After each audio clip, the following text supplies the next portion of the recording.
प्रतिज्ञा क्लासेस के YouTube channel पर आप सभी का स्वागत है दोस्तों। अगर आप भी राजस्थान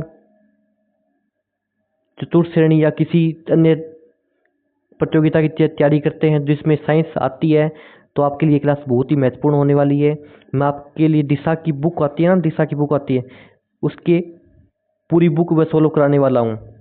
तो अगर आप हमारे चैनल पर नए हो, चैनल को सब्सक्राइब कर दो आप, और वीडियो को लाइक शेयर भी कर देना। तो आज हमारा पहला चैप्टर होने वाला है ये दैनिक विज्ञान आधारभूत ज्ञान। दैनिक विज्ञान का आधारभूत ज्ञान पहला चैप्टर होने वाला है। तो देखते हैं, आइए शुरुआत करते हैं आज पहले चैप्टर की।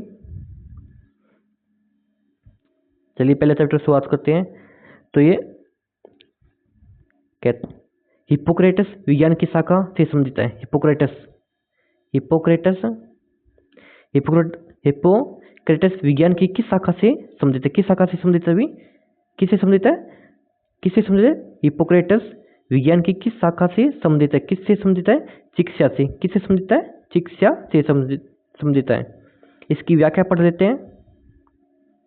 व्याख्या, चिकित्सा शास्त्र का जनक कौन है? हिप्पोक्रेटस। चिकित्सा शास्त्र का जनक कौन है? हिप्पोक्रेटस है। दोस्तों मैं हर क्वेश्चन को 2 बार रिपीट करूंगा ताकि आपको इस क्लास में याद हो जाए। और वीडियो को आप शेयर कर देना और लाइक कर देना और चैनल को सब्सक्राइब कर देना अगर चैनल पर नए हो तो आप। चिकित्सा शास्त्र का जनक कौन है? हिप्पोक्रेटस है।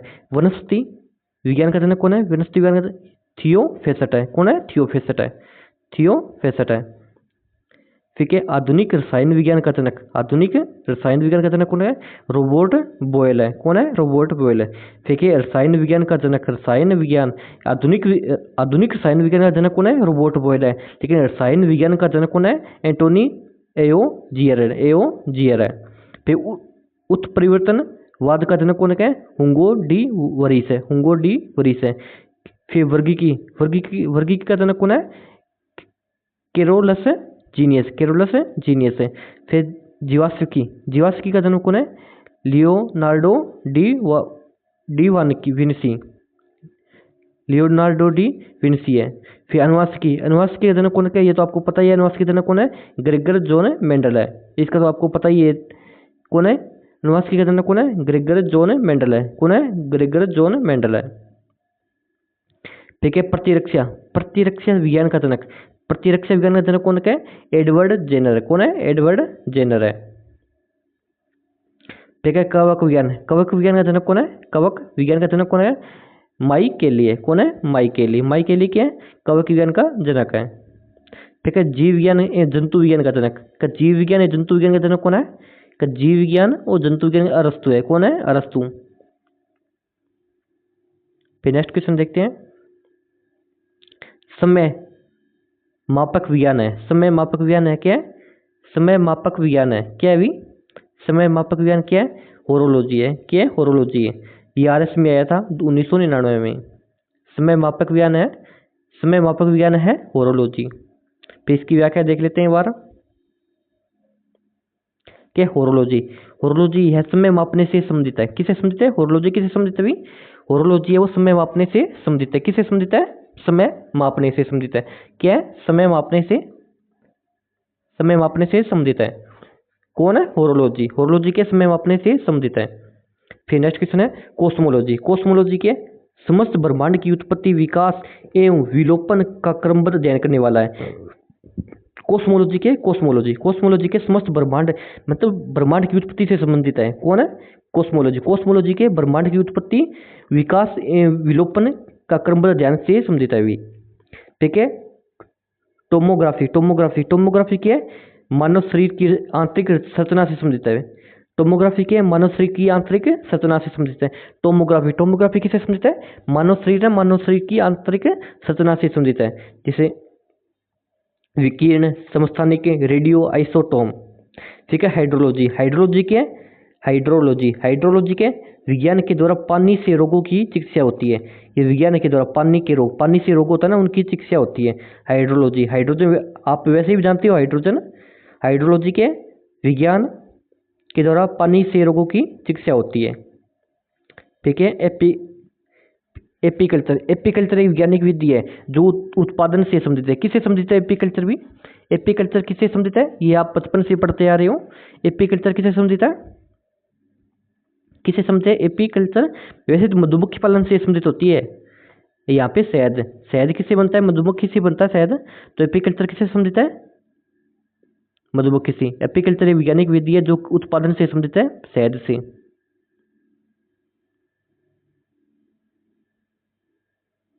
तो इनकी व्याख्या दी हुई है। एपीकल्चर, एपीकल्चर के मधुमक्खी पालन से संबंधित है। एपीकल्चर किससे संबंधित है? मधुमक्खी पालन से संबंधित है।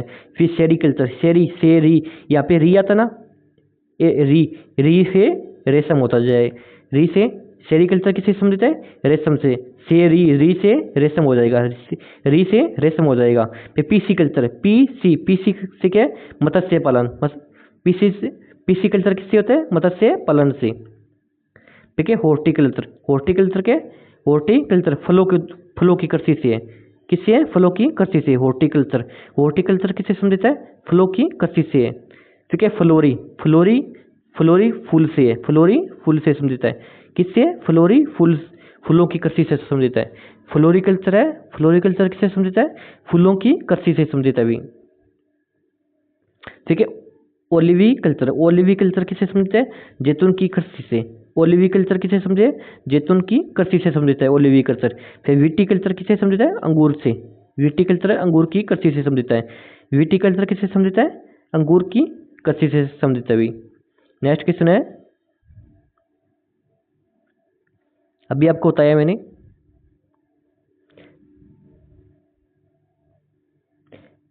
फ्लोरिकल्चर किसे संबंधित है? फ्लोरी पुष्प से हो जाएगा। फ्लोरिकल्चर किसे समझे? है? पुष्प से हो जाएगा। फिर से री से रेशम हो जाएगा। से री से रेशम हो जाएगा। तो 3 में देख लो आप किस में है? बीघा 3, बीघा 3, बीघा 3 इसमें है, इसमें है बीघा 3। फिर इसमें भी है। फिर क्या? सी का 1, सी का 1, सी का 1 इसमें हो जाएगा। सी का 1।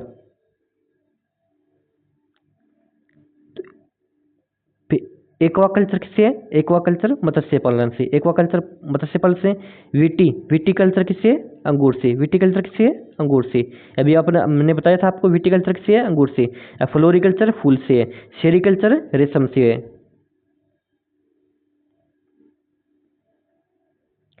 फिर क्या? पेडोलॉजी, पेडोलॉजी निम्न वैज्ञानिक अध्ययन से संबंधित है। पेडोलॉजी किससे संबंधित है? अभी किसके अध्ययन से संबंधित है पेडोलॉजी?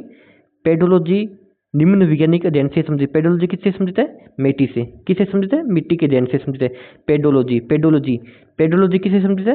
मिट्टी के अध्ययन से संबंधित है। फिर यहाँ पे व्याख्या दी हुई है, व्याख्या देख लेते हैं एक बार। पेडोलॉजी, पेडोलॉजी किससे? मिट्टी के अध्ययन से संबंधित है पेडोलॉजी। पेड़ कहाँ पे लगते हैं? मिट्टी में लगते हैं। तो पेडोलॉजी किससे संबंधित है? मिट्टी से संबंधित है। फिर पोमोलॉजी, पोमोलॉजी, पोमोलॉजी किसे? फलों के अध्ययन से संबंधित है। पोमोलॉजी, पोमोलॉजी किसे? फलों के अध्ययन से, फलों के अध्ययन से संबंधित है। पोमोलॉजी किससे संबंधित है? पोमोलॉजी फलों के अध्ययन से संबंधित है। ठीक है। पेरालॉजी, पेरालॉजी के स्पंजों का अध्ययन। ठीक है। पेरालॉजी किससे संबंधित है? स्पंजों का अध्ययन से संबंधित है। पेरालॉजी, पेरालॉजी किससे संबंधित है? स्पंजों के अध्ययन से संबंधित है। पेरालॉजी किससे संबंधित है? स्पंजों के अध्ययन से संबंधित है। ठीक है। पोलेनोलॉजी, पोलेनोलॉजी, पोलेनोलॉजी, पोलेनोलॉजी परागकणों के अध्ययन से संबंधित है। पोलेनोलॉजी किससे संबंधित है? परागकणों से के अध्ययन से संबंधित है भी। फिर नेक्स्ट क्वेश्चन देखते हैं। ठीक है। संवेग का अस्थायी मात्रक, संवेग का अस्थायी मात्रक किससे होता है? किलोग्राम मीटर प्रति सेकंड में होते हैं। किससे होते हैं? किलोग्राम मीटर प्रति सेकंड में होता है। किससे होता है? किलोग्राम मीटर प्रति सेकंड में होता है भी। क्या संवेग, संवेग का अस्थायी मात्रक क्या होता है? किलोग्राम मीटर प्रति सेकंड में होता है। किलोग्राम मीटर प्रति सेकंड में होता है भी। तो व्याख्या देख लेते हैं। क्या संवेग, संवेग का अस्थायी मात्रक किससे में होता है? किलोग्राम मीटर, किलोग्राम मीटर प्रति सेकंड में होता है भी, या न्यूटन सेकंड, या फिर न्यूटन सेकंड।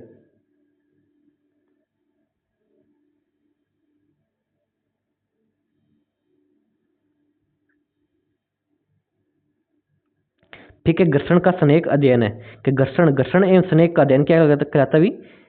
क्या कहलाता है? ट्राइबोलॉजी। घर्षण एवं स्नेक का अध्ययन क्या कहलाता है? ट्राइबोलॉजी कहलाता है। कि घर्षण एवं स्नेक का अध्ययन क्या कहलाता है? ट्राइबोलॉजी कहलाता है। तो व्याख्या देख लेते हैं एक बार इनकी। कि ट्राइबोलॉजी क्या है? घर्षण एवं स्नेक का अध्ययन कहलाता है। क्या कहलाता है? ट्राइबोलॉजी घर्षण एवं स्नेक का अध्ययन कहलाता है। फिर क्या है? क्रायोजेनिक्स क्या है? क्रायोजेनिक्स क्या है? निम्न ताप पर वस्तुओं के गुणों तथा अन्य प्रकटनाओं का अध्ययन कहलाता है। क्रायोजेनिक्स क्या है? क्रायोजेनिक्स के निम्न ताप पर वस्तुओं के गुणों का अध्ययन कहलाता है।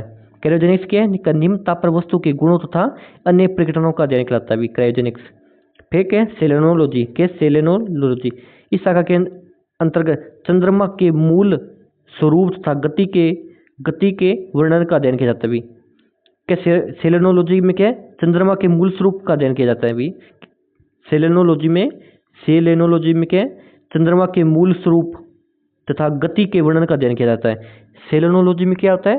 चंद्रमा के मूल स्वरूप और गति का अध्ययन किया जाता है। ठीक है, होरोलॉजी क्या है? होरोलॉजी यह समय मापने से संबंधित है। होरोलॉजी किससे संबंधित है? होर मतलब घंटे मतलब समय मापने से संबंधित है। होरोलॉजी किससे संबंधित है? होर माने घंटे होते हैं, तो घंटे से संबंधित है होरोलॉजी किससे संबंधित है? समय मापने से संबंधित है भाई। नेक्स्ट क्वेश्चन देखते हैं। विज्ञान का वह क्षेत्र जो मानव एवं यंत्र के मध्य संचालन एवं संचार का अध्ययन करता है। कि विज्ञान का वह क्षेत्र जो मानव एवं यंत्र के मध्य संचालन एवं संचार का अध्ययन करता है क्या कहलाता है? साइबरनेटिक्स कहलाता है। कि विज्ञान का वह क्षेत्र जो मानव एवं यंत्र के मध्य मानव और यंत्र के मध्य संचालन एवं संचार का अध्ययन करता है क्या कहलाता है? साइबरनेटिक्स कहलाता है। तो व्याख्या पर देख लेते हैं एक बार। दोस्तों, आपने अभी क्लास अच्छी लगी तो आप चैनल को सब्सक्राइब कर दे, वीडियो को लाइक शेयर भी कर देना, शेयर भी कर देना इसको। क्लास अच्छी लगी, अगर आप चैनल पे नए हो तो चैनल को सब्सक्राइब कर दो एक बार जल्दी से। ठीक है, साइबरनेटिक्स क्या है? मानव यंत्र के मध्य संचालन एवं संचार का अध्ययन करता है। साइबरनेटिक्स क्या है? मानव यंत्र के मध्य संचालन एवं संचार का अध्ययन करता है। ठीक है, हाइड्रोपोनिक्स क्या है? हाइड्रोपोनिक्स पौधों के जल में संवर्धन का अध्ययन करने वाला विज्ञान है। तो हाइड्रोपोनिक्स क्या है? हाइड्रोपोनिक्स क्या है? पौधों के जल में संवर्धन का अध्ययन करने वाला है। हाइड्रोपोनिक्स के पौधों के जल में संवर्धन का अध्ययन करने वाला भी कि मृदा विहीन कृषि या बागवानी से संबंधित है। फिर हाइड्रोस्टेटिक्स इस शाखा के अंतर्गत द्रव स्थितिक का अध्ययन होता है। हाइड्रोस्टेटिक्स में क्या होता है? इस शाखा के अंतर्गत द्रव स्थितिक का अध्ययन होता है।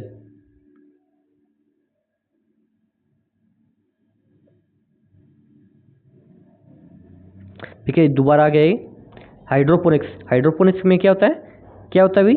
मिट्टी के बिना पादप का संवर्धन होता है। क्या होता है? मिट्टी के बिना हाइड्रोपोनिक्स में क्या होता है?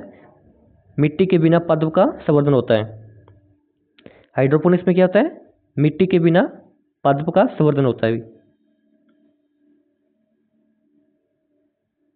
ठीक है, त्रिआयाम में लेसर किरण की सहायता से छाया चित्र बनाने की विधि का नाम क्या है? त्रिआयाम में लेसर किरण की सहायता से छाया चित्र बनाने की विधि का क्या नाम है भाई? त्रिआयाम में लेसर किरण की सहायता से छाया चित्र बनाने की विधि का क्या नाम है भाई? क्या? होलोग्राफी है। त्रिआयाम से लेसर किरण की सहायता से किसकी सहायता से? त्रिआयाम में लेसर किरण की सहायता से छाया चित्र बनाने की विधि का क्या नाम है? त्रिआयाम में किसमें? त्रिआयाम में लेसर किरण की सहायता से किसकी सहायता से? लेसर किरण की सहायता से छाया चित्र बनाने की विधि का नाम क्या है? होलोग्राफी है। क्या नाम है? होलोग्राफी है। क्या नाम है? होलोग्राफी है। त्रिआयाम में किसमें? त्रिआयाम में लेसर किरण की सहायता से किसकी सहायता से? लेसर किरण की सहायता से छाया चित्र बनाने की विधि क्या नाम है? होलोग्राफी है। फिर नेक्स्ट क्वेश्चन है,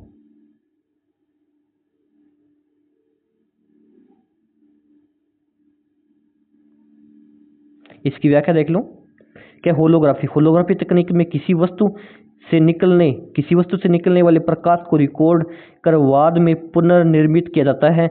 होलोग्राफी देखने में त्रिआयामी छवि प्रतीत होती है। क्या होलोग्राम देखने में क्या त्रिआयामी छवि प्रतीत होती है, किंतु मूल रूप से यह द्विआयामी आकृति का ही होता है।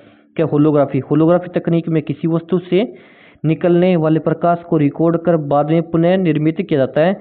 होलोग्राम देखने में त्रिआयामी छवि प्रतीत होती है, किंतु यह द्विआयामी का ही होता है। फिर नेक्स्ट क्वेश्चन देखो कि भौतिकी की किस शाखा में अति सूक्ष्म कणों की चाल का अध्ययन किया जाता है। कि भौतिकी की किस शाखा में अति सूक्ष्म होते हैं जो माइक्रो होते हैं कि कणों की चाल का अध्ययन किया जाता है। किसमें अध्ययन किया जाता है भाई? क्वांटम मैकेनिज्म में किया जाता है। कि भौतिकी की किस शाखा में अति सूक्ष्म कणों मतलब माइक्रो अति सूक्ष्म कणों की चाल का अध्ययन किया जाता है। कि भौतिकी की कौन सी शाखा है जो अति सूक्ष्म कणों की चाल का अध्ययन करती है? कौन सी है? क्वांटम मैकेनिज्म है। कौन सी? Quantum mechanism.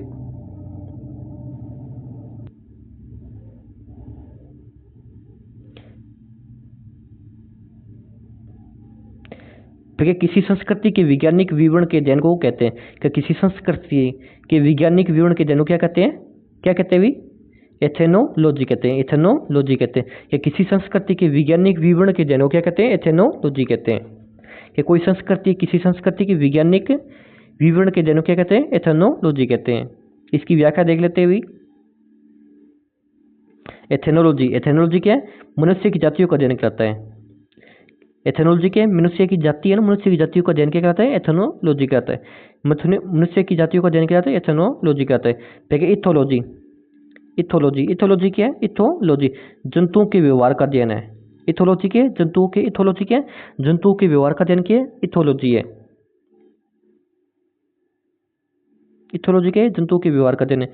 इक्विथियोलॉजी क्या है? कीट पतंगों के इक्विथियोलॉजी क्या है? कीट पतंगों का अध्ययन है। इक्विथियोलॉजी क्या है? कीट पतंगों का अध्ययन है। बाकी इथेनोलॉजी क्या है? मनुष्य की जातियों का अध्ययन है। इथोलॉजी जंतुओं के व्यवहार का अध्ययन। इक्विथियोलॉजी क्या है? कीट पतंग होते हैं ना, छोटे कीट पतंग होते हैं, उनका अध्ययन है। इक्विथियोलॉजी कहलाता है।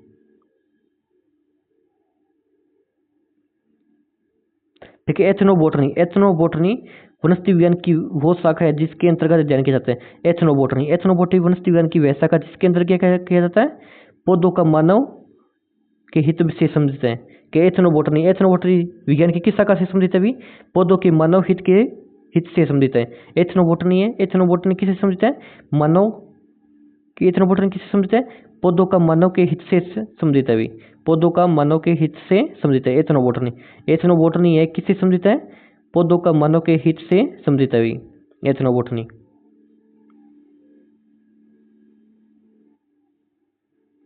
ठीक है।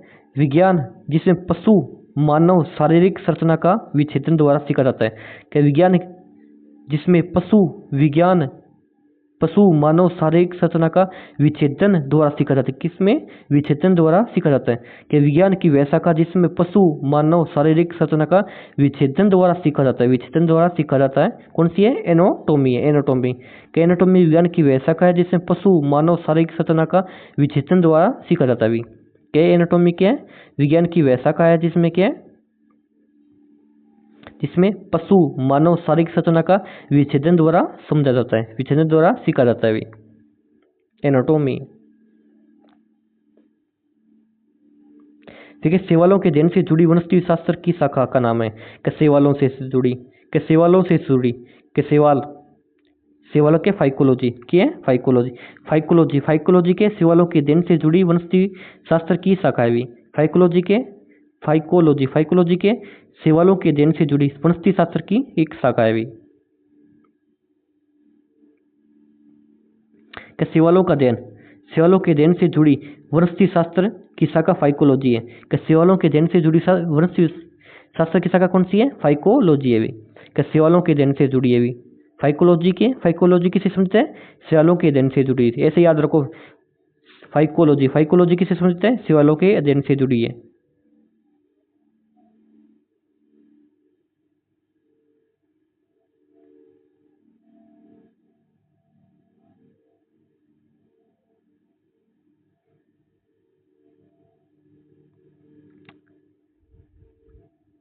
तो ये मिलान वाला आ गया,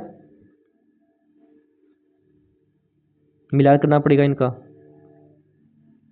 ठीक है, एरोमीटर, एरोमीटर, ओमीमीटर, एनोमीटो, एनेमोमीटर, ठीक है, एल्टीमीटर, एल्टीमीटर की है,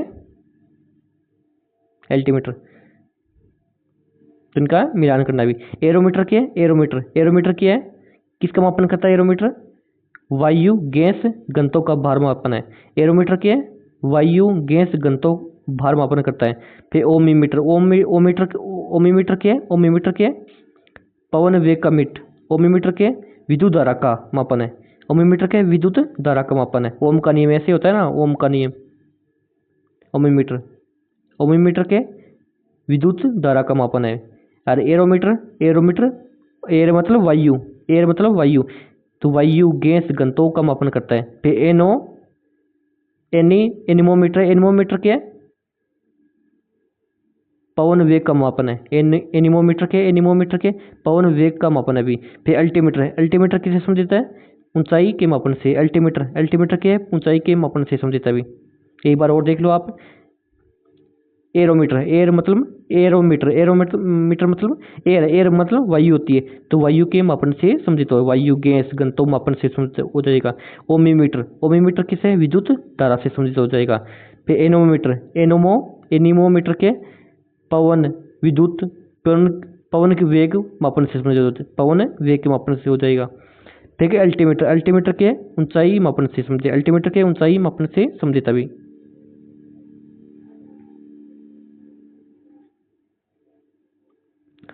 अत्यंत सूक्ष्म वस्तु को किस उपकरण द्वारा देखा जाता है? क्या जो छोटी छोटी वस्तु होती है उनको किसके द्वारा देखा जाता है? किसके द्वारा? माइक्रोस्कोप द्वारा। किसके द्वारा? माइक्रोस्कोप द्वारा।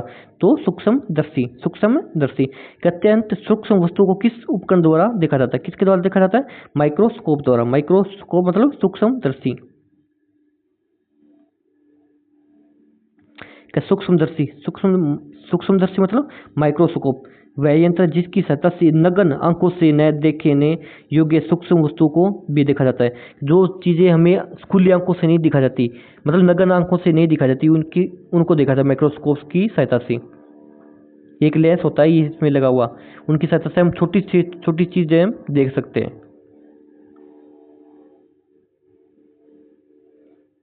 तो कौन सी राशि रिक्टर पैमाने पर मापते हैं? रिक्टर पैमाना क्या है? भूकंप की तीव्रता मापता है कि भूकंप कितनी तीव्रता का आया है, तो भूकंप आता है ना, तो उसकी तीव्रता को मापने के लिए कौन सा पैमाना यूज किया जाता है? रिक्टर पैमाना। रिक्टर पैमाना क्या है? रिक्टर पैमाना क्या है? भूकंप की तीव्रता को मापता है भी। रिक्टर पैमाना क्या है? भूकंप की तीव्रता को मापता है।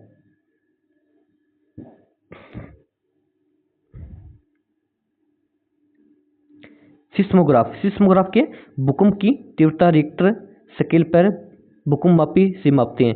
कि सिस्मोग्राफ के भूकंप की तीव्रता रिक्टर स्केल पर भूकंप मापी से मापते हैं।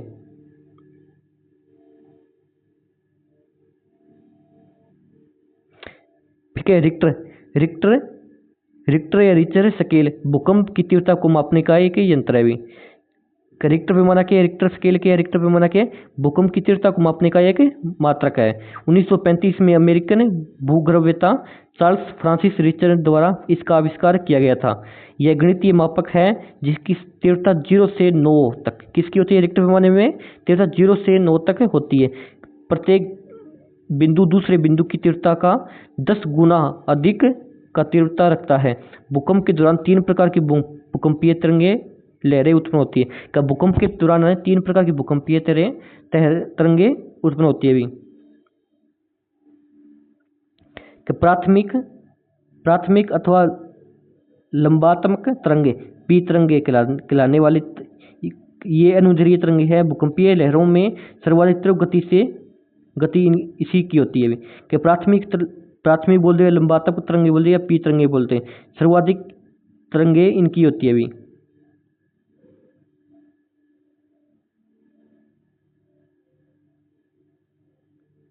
दूसरी होती है अनुप्रस्थ अथवा गौण तरंगे। दूसरी अनुप्रस्थ अथवा गौण तरंगे होती है, जिनको एस तरंगे भी कहते हैं। कि दूसरी कौन सी है? अनुप्रस्थ अथवा गौण तरंगे होती है, इनको एस तरंगे भी कहते हैं। यह सिर्फ ठोस माध्यम में ही चल सकती है। अनुप्रस्थ अथवा गौण तरंगे के ठोस माध्यम होते हैं ना, उनमें ही चल सकती है।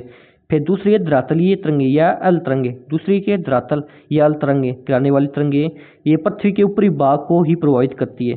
कि दूसरी के धरातलीय तरंगे या अल तरंगे बोल दो, ये पृथ्वी के ऊपरी भाग को ही प्रभावित करती है। सबसे देर से पहुंचने वाली ये तरंगे सर्वाधिक विनाशकारी होती है।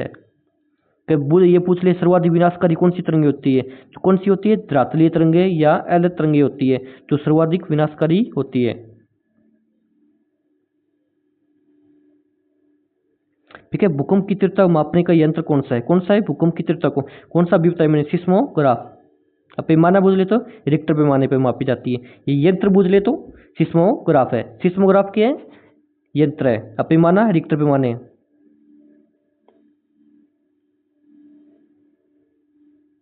देखिए ईसीजी, ईसीजी किस रोग का पता लगाने के लिए प्रयुक्त की जाती है? ईसीजी, ईसीजी मतलब कार्डियोग्राफ, कार्डियोग्राफ मतलब हृदय के रोग के लिए, हृदय के रोग के लिए ईसीजी। ईसीजी आप बोलते हैं ईसीजी करा क्या नहीं, मतलब हृदय रोग को बीमारी होती है ना, उनके लिए ईसीजी डॉक्टर बोलता है। तो ईसीजी किस रोग को मापने के लिए होती है? हृदय रोग के लिए। किसके लिए होती है? हृदय रोग के लिए होती है। कि कार्डियोग्राफ, कार्डियोग्राफ के इसमें हृदय रोग से ग्रसित व्यक्ति की हृदय गति जांची जाती है। हृदय गति एक के ग्राफ को कार्डियोग्राफ या ईसीजी कहते हैं। कि हृदय गति के लिए ग्राफ ऐसे बनता है ना, तो ऐसे ग्राफ बनते हैं, उसको क्या कार्डियोग्राफ कहते हैं।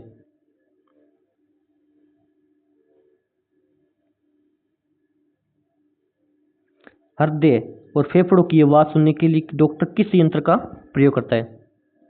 हृदय और फेफड़ों की आवाज सुनने के लिए डॉक्टर किसका प्रयोग करता है? भी जो एक माइक से लगाता है ना, स्टेथोस्कोप, स्टेथोस्कोप का यूज करता है। ये एक ऐसे होता है, ये कान में ऐसे होता है, फिर यहाँ पे एक डोगलाना सा लगा होता है, ये होता है स्टेथोस्कोप होता है ये।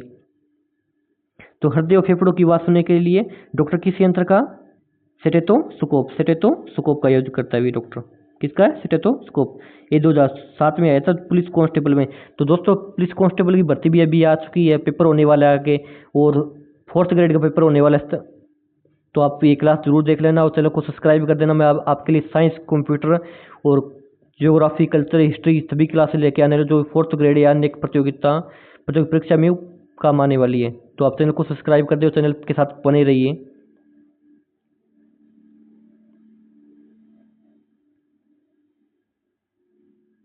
देखिए हृदय की ध्वनियाँ, हृदय की ध्वनियाँ लव डब, लव डब। हृदय की ध्वनियाँ कितनी होती है? Love dub.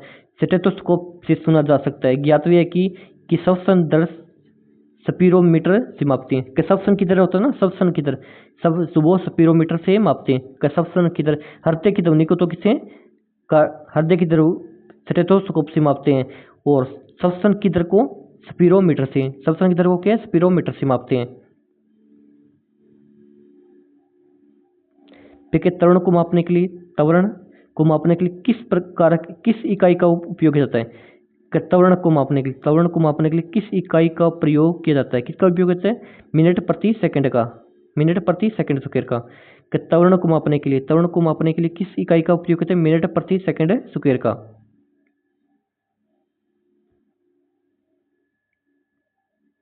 ठीक है, अपेक्षित घनत्व को मापने के लिए प्रयोग की जाने वाली इकाई क्या है? अपेक्षित घनत्व। अपेक्षित घनत्व को मापने के लिए प्रयोग की जाने वाली इकाई कौन सी है? अभी कौन सी है? कोई इकाई नहीं होती। अपेक्षित घनत्व को मापने के लिए उपयोग की जाने वाली इकाई कौन सी है? कोई इकाई नहीं है। अपेक्षित घनत्व की मापित राशि क्या है? हाइड्रोमीटर में होती है। अपेक्षित घनत्व की मापित राशि क्या है? हाइड्रोमीटर में होती है। तो दोस्तों आज वाली क्लास आपको कैसी लगी है? अगर अच्छी लगी है तो चैनल को सब्सक्राइब कर देना, वीडियो को लाइक शेयर भी कर देना। मैं आपके लिए दिशा की हर बुक को आपको कंप्लीट कराने वाला हूँ, तो आप चैनल के साथ बने रहिए। और आज वाली कैसी क्लास लगी है मेरे कमेंट में ज़रूर बताना। चलिए आज के लिए इतना ही, कल और क्लास लेके आऊँगा इसकी, और कंप्यूटर की या साइंस, ज्योग्राफी, हिंदी की सभी क्लास लेके आना हूँ मैं वाला हूँ आगे। चलिए आज के लिए इतना ही।